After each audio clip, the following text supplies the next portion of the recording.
I pledge allegiance to the flag of the United States of America and to the republic of which it stands, one nation, under God, indivisible, with liberty and justice for all.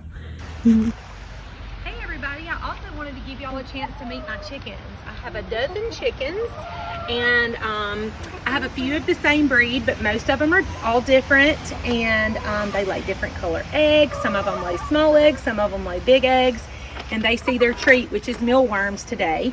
They normally get mealworms every day and they look forward to them a lot.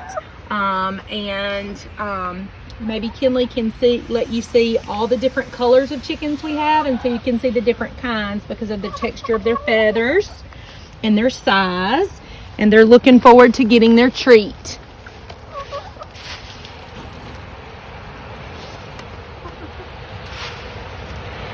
The mealworms are a source of protein for the chickens, so they really like those a lot, and that helps them increase their egg production. So it helps them keep up laying a lot of eggs.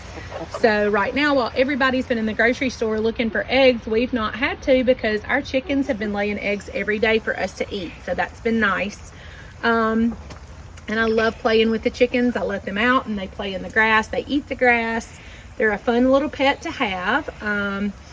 They don't take the place of my students, but they have been keeping us company since I'm missing everybody at school. I miss my coworkers, my administrators, all the janitor staff, the lunchroom ladies, the bus drivers, and all the students, whether I teach you or not. I miss seeing your smiling faces in the hall, and I hope to see you all soon. Thanks. Hello students, how are you doing? I've missed you. Hope you've missed me too. I know some of you have missed me probably more than others because you often made it a habit to come and visit me about once a week, right? I've enjoyed seeing some of the pictures that you've posted or your parents have posted or sent to us showing that you've been getting started this week with some distance learning. So what I wanted to do is talk to you a little bit about that and kind of give you some tips and some hints, and then some for your parents as well. I have spent some time up at the school doing some planning. I've spent some time reading, and I'm going to talk about a book here in a second that I'm going to share with you. And then those of you that are older students that maybe watch the TV show The Office, I can get 7 in a row. So I've been reading a book called Grit in the Classroom. And if you don't know, grit is about overcoming obstacles. It's about learning to love the process, about learning to love the work.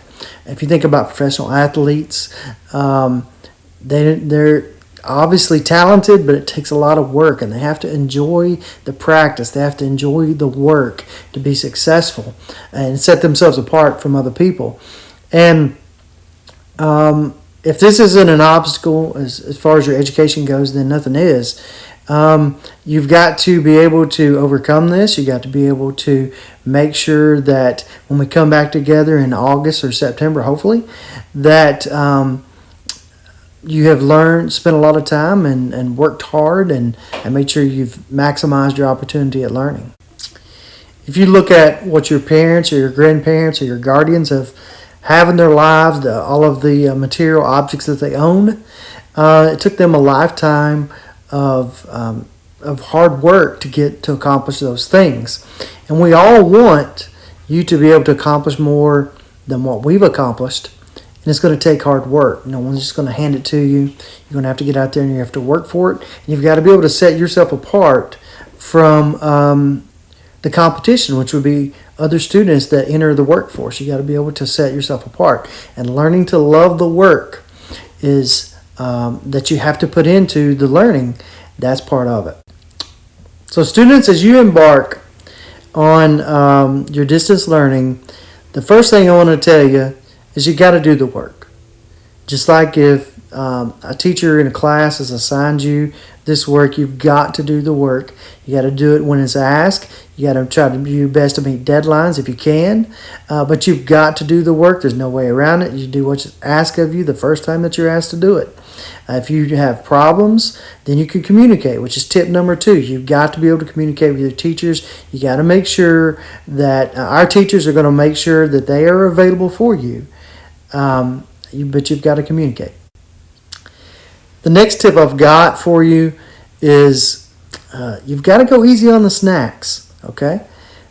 This is not a situation where we can just run out and just buy food whenever we want. So your parents are telling me that you're eating them out of the house and the home. So we've got to make sure we slow down on that a little bit, okay? At school, you couldn't just go eat whenever you wanted. There's some structure there. So make sure you're following those same procedures. You're not eating your parents out of your house and home. Okay, the next tip I've got is when you do start to work on some math, your parents may sit down with you to help you with this math, and they're going to start talking about carrying the one. Okay, carrying the one is an old school method that works. I was taught using carry the one, and I only failed math class 2 or 3 times. So carrying the one is just fine. I'm kidding, of course, but if you have a lot of problems with carrying the one, remember that we have Wi-Fi in our school parking lot, and we have buses set up. If you want to go down there to watch a video or two about how to complete your math, or if you just want to try the old school method of carry the one, totally up to you. Another thing that you may hear about, this was once again an old school course that used to be offered, is called home ec. Your parents may tell you that home ec was added to your schedule, and they may talk to you about like garbage engineering or washing dishes technician, folding laundry maintenance, things of that nature.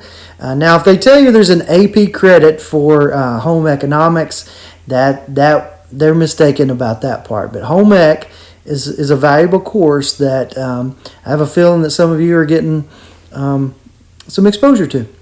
Okay, students, if you could put your parents on the device so I can talk to them with some advice real quick. Okay, parents.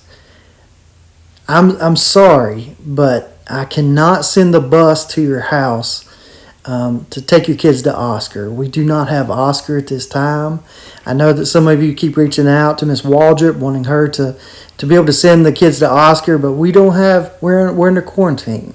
I'm sorry, I cannot have Oscar or any kind of detention for you. I can't transfer your children out of your class. I can't suspend your kids. But there is the option of corporal punishment. That's totally up to you as the home teacher. That's totally in your realm of responsibilities and power. You make that decision, but no Oscar, no transfers out, no suspensions. I'm sorry.